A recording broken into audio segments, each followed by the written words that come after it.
going to ask you a really weird question today. Do you like what kind of hard drink do you like? Do you like Scotch? You're a millennial, aren't you? Yeah. And I like rum. I like wine. That's not technically hard, but hardcore fine fan. yeah, so it's so strange that if you're a wine fan, I can understand that as total millennial country maybe, and beer maybe, but and vodka strangely. But I'm wondering about Scotch, and Scotch is going to make an entrance into India, isn't it? Or a reinvigorated entrance into India. Apparently, because of the UK-India deal and the Yeah. rest of it. But here's a challenge that we are seeing, right? And I want you to set up the context of the challenge. But essentially, it's people like you who are preferring wine, beer, everything else under the sun except for hard drinks. And Yeah. just trying to understand, but can a hard drink actually win over, like Scotch, maybe win over the affection of younger generations, not just millennials but Gen Z. I mean, Gen Z is even worse. So why don't you set it up here? Yeah, just to give a bit of a context with the current statistics, right? So the demand for spirits across the alcohol categories, they fell by around 4% from the last year, Yeah, and the whiskey sales, they grew by only 1.5%. Brandy and vodka completely flatlined. Brandy grew by around 1% yeah, at max, yeah, yeah, yeah. right? And under the UK free trade agreements, we might see some uptick because the import duties have been reduced by 50% from 150 to 75%. But this brings us to a bigger question. Yeah. Since now let us look at the environment. All right, where was the hard liquor mostly consumed? It was in the corporate parties, or it was in the family occasions, or it was on the festivals, or when people got together. Now after COVID, we've seen a drastic change in the way we socialize. There is more remote work happening. There are lesser office parties happening, and more the Gen Zs and the millennials, they're preferring to stay alone. I would rather spend the evening with myself with a glass of wine in my hand rather than just go out with a bunch of people I don't care about and have hard liquor, right? And I think this is causing the bigger problem, which is that the hard liquor, especially as a category, is becoming culturally irrelevant to the Hmm. next consumers. Yeah. No, just to add to that, I think if I see people prefer doing their drinking at home, no matter what the generation is. And yes, you're right, it happened with COVID, but I'm seeing a slightly different change as well in the culture, and which is around actually understanding that whatever alcohol delivers to your brain, maybe there might be some other systems that can deliver it. And I'm not just talking of recreational drugs, which are acceptable in the US and not in India, and certainly not in the UK. But I think people are getting into the healthier lifestyle, right? So Yeah. people are getting into non-alcoholic beer, or people are getting into meditation and yoga, and so all of these trends are also becoming culturally very relevant. Now, in this case, where does hard liquor stand? So, do you have any other inputs for us before we try and crack this problem? Yeah, I think the biggest problem is in, like I said, the cultural relevancy, right? The cultural rituals that used to happen. If you look at the advertisements back then of Blue Label or the Imperial Blue kind of stuff, it used to be parties among friends who used to get together. It was about masculinity. It was about Yeah, contained ego, right? And now, if you look at the alcohol ads, for example, the Corona beer or the Jarlsberg, they go for the party angle. So, and Absolute has gone for the LGBTQ community angle, right? So, the entire story narrative of alcohol as a category in itself is evolving from a alone time persona, or from the man who made it persona, to it is a party drink or it is a refreshment drink. yeah, yeah. No, let me just add a little more color to the Scotch over here, and kind of look at this, right? So, if I look at what is really happening when it comes to drinking, is that I am changing my relationship with my drink, right? Hmm. So I'm Yeah. changing my relationship with my drink, and I can see some parallels over here, right? And I think the UK would be probably very happy, because domestic consumption is kind of going down, and you will have a lot of people who love their scotches and all amongst the older generation. And let's face it, India is still a big market for older generations as Yeah. far as scotch is concerned. So I think the UK and the scotch industry will do well for the next, let's say, 10 to 15 years before old people like me have been told, please stop drinking scotch. But on the other hand, if I look at it, uh, there is a bigger trend, as you mentioned, about Gen Zers and millennials, and this is where we need to focus our attention and see if there have been any parallel plays happening in relevant industries.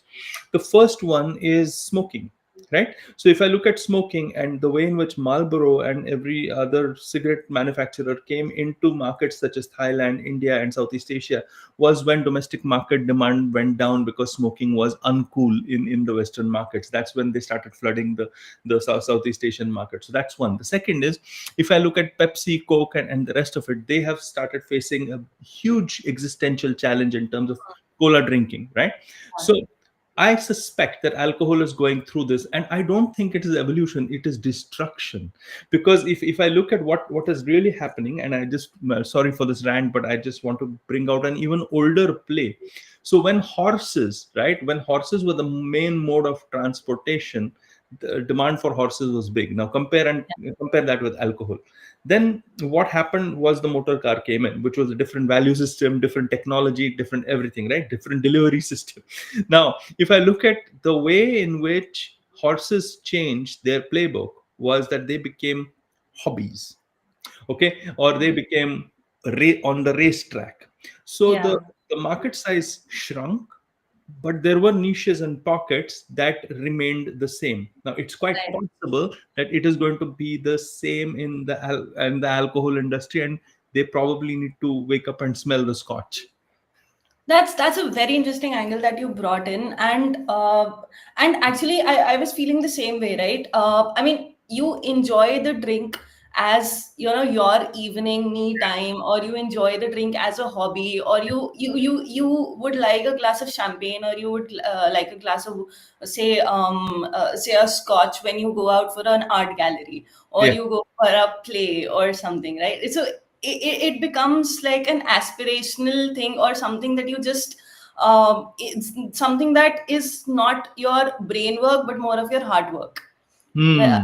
And that is where, if you connect the alcohol or these liquor, be it premium brands or mid premium segments, or be it your whiskeys and scotch, or be it wines, if you relate them somewhere to a recreational activity, an art gallery opening, or say a tattoo workshop parlor or something like that, something that you just do as a hobby, you can completely change the USP of alcohol and the way you look at alcohol, rather than as a habitual or an addiction creating drug, to a recreational activity. You see, the problem with that solution, that story solution, is that those occasions are lesser, and there are already entrants who are entrenched into that space. Like wine drinking is connected to art galleries, but Scotch drinking isn't. However, there can be cigars and Scotch, right? Mm, So there's these cigars and Scotch. But you said something really interesting, which was about celebration, right? Now the fact is that okay, maybe for everybody, Saturday night or Friday night is a time for celebration, or the weekend is a celebration, but that kind of loses its meaning. You have the ability to create specific and special meaning around certain occasions, like maybe a promotion or a raise, or some special meetups and stuff like that. The problem with all of these playbooks, right, is that they're limited, and so mm, you're kind of painting yourself in a corner. But that is quite likely that that is what is going to happen with the alcohol industry. So this is how, let's say, I would look at it just as a potential solution. I'm not saying that I have a lot of solutions here, but I would start off with celebrations and male celebrations, especially for Scotch, okay? Because I don't know about women, because women, maybe there might be a slightly different storybook that we might need to connect to. But if I look at male celebration, then I would make a playbook around it for small celebratory moments which they are sharing, like cigars and smoke and stuff like that, and then slightly expand the storyline, saying that you can celebrate small wins every day or something like that. So then Yeah. you can expand the category, but it's a 2 or 3 step process. For Yeah. women, it's different, because then, so if a woman is into showcasing a power dynamic, she's a winner, she's doing all of this, then she can signal her difference, saying that, what, I have Scotch because I don't care. That sort of thing. So again, culturally, we have to be relevant. The moment you try to communicate that Scotch is fun and Scotch is really hip and Yeah. it can go for Gen Z and millennial, that is never going to work. That's never going to happen. Yeah. Right. These are inherently a, say, a Harvey Specter drink, Yeah. right? Yeah. Yeah. It is. So earlier, this was a westernized concept Yes. of you showing a whiskey or scotch, not a celebration, but somebody just sipping scotch as they're working in an office. Yeah. So now, when this shift is happening in India, Yeah. right, where success or the deserved respect, the deserved success is happening, the culture is moving towards the earned respect in India, Yeah. that every day has to be a milestone, right? So how do you mark that milestone?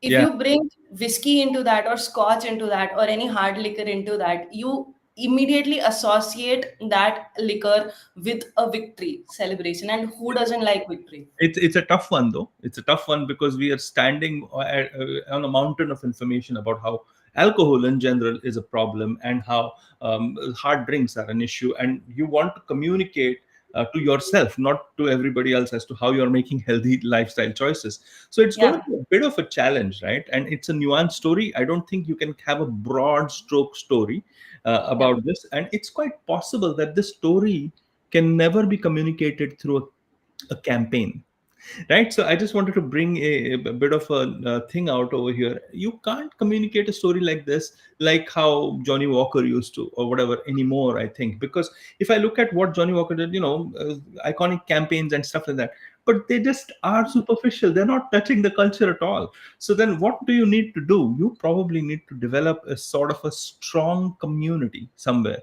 or maybe you need to start those conversations within existing communities in order for you to actually make a dent. And you need to say, hello, I'm this, and I'm different because I'm this. Now, Yeah. it's quite likely that that will take time. This playbook takes time, but I think it probably is going to work stronger rather than just a normal splashy campaign that you can have all over the place. No, correct, correct. And the kind of influencers you use Mm. for spreading your word, it used to be celebrities. So rather than using a Shah Rukh Khan or a Hrithik Roshan for this, please don't. Yeah. You should. I mean, look at the kind of startup owners. Mm. Say if a Kunal Shah is doing a campaign, or a Nitin Kamath is doing a campaign for, or is shown drinking whiskey in his office Yeah. after making an amazing trade throughout the day, after earning billions in a trade, just having alone time, relaxing with the music in the background and just drinking scotch. Now, imagine that kind of an association happening, and that kind of community that you're creating uh, with him as an influencer. I think that trickling down and associating whiskey with the kind of proposition that we want to create, that will take it from, the declining angle to a part of our lives, a regular part of our lives. This is the kind of influences that you should go for, or these are the channels that you should go for. Yeah, no, I think that there is a counter story playbook that can happen with Gen Zers and millennials, saying and use it with, say the what I call the Fight Club playbook. So what's the Fight Club playbook? It is like what happens in what happens in Fight Club stays in Fight Club, or nothing has happened in Fight Club. So you can literally start it as a community like that, and build it up as if like it's an underground movement of sorts, and connect it to maybe a Reddit kind of platform, and you Yeah. might suddenly start succeeding. Of course, these are many thoughts, and I think that there is some food for thought over here, and also maybe a drink for your thoughts, Janavi. Wonderful. I think we have made people extremely high already, and it is just a Thursday, folks. The weekend is coming. We don't care whether you have wine or rum, as Janavi prefers, or scotch, or just plain old water for me. Hmm. On that happy note, I hope you enjoy this. What we are trying to do is we are trying to identify a trend, right, Janavi? And then Yeah, what we do is identify a company yeah, or a industry. persona, an industry. Sometimes we extricate that and apply it to other industries. But mainly, what we try to do is figure out what can be the story that saves your life, or saves your product, Your or saves company. or your company. On that happy note, wonderful. Nice to see you.